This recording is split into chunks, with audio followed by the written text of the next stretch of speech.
skip to content for the last 20 years, he's made his living as a bookie, taking bets on just about any sporting event under the sun. Jerome is not his real name, but concern for his illicit industry is very real in the aftermath of Monday's Supreme Court decision to lift a federal ban on sports gambling.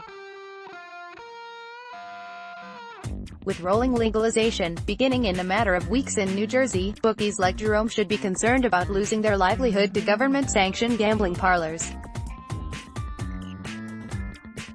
While he is not worried about his loyal customers vanishing, some of whom have been placing bets with him for 2 decades, Jerome is worried about the long arm of law, newly muscled by the promise of a sports gambling financial windfall, coming down on him. "My concern is not losing business," he told the Daily News. "My concern is the crackdown efforts by the state now. They're saying, FK them, they're my competition. They have a budget, a law, keeping guys like me out of business or shutting me down. Now I'm their competition, so now they really want to eliminate me, more than they ever did." The fear of the door being kicked down in the middle of the night is not enough to force Jerome to fold up shop just yet. He has been doing this a long time and there was always the threat of being caught, so that's nothing new.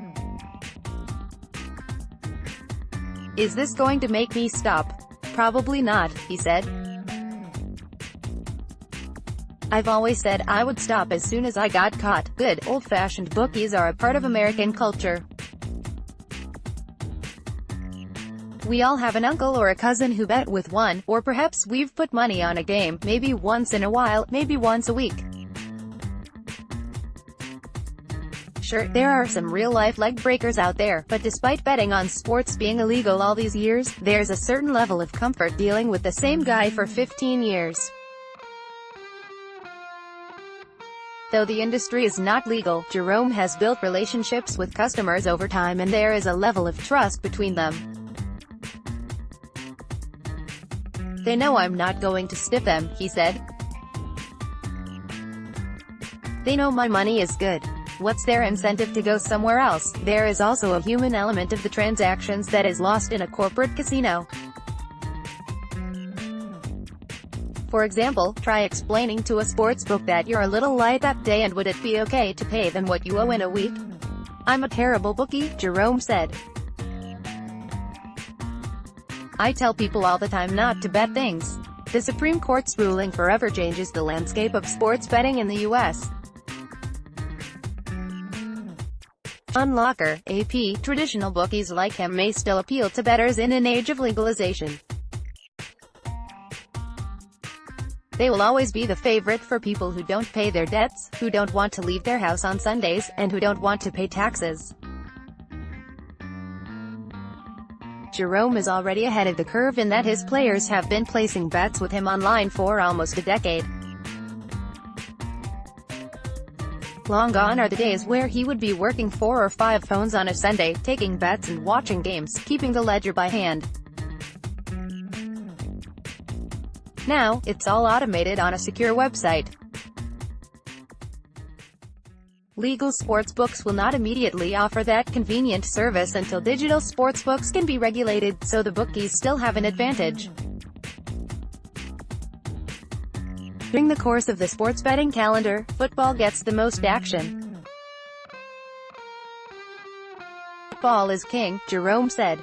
"By far. After that, the most popular sports players bet on throughout the year are the NCAA basketball tournament, NBA and NHL. During the football season, Jerome has about 50 players, 30 of which are regulars. The numbers dwindle to about 4 or 5 diehards who bet through the dog days of the baseball season, clearly the slowest time of the year for sports betting. Which raises the question of just how much business Jersey Shore sportsbooks like Monmouth Park truly expect to bring in during the downtimes of the year. Go into a Vegas sportsbook this week, and you might see 1 or 2 guys in there on a weekday, depending on the time. Go in during March Madness, and you won't find an empty seat. These realities are comforting to bookies. What is discomforting, though, is the added incentive for the authorities to come calling. Jerome doesn't believe state agents are going to be tracking guys like him. He said guys who have 10 or 15 other guys like him working under them might be more concerned about taking a hit in business. They want the big guy, he said. So they'll scoop me up and say they want, let's call him Fred. Well, I don't have a Fred. I don't have anyone to give up. They don't want the little guy like me.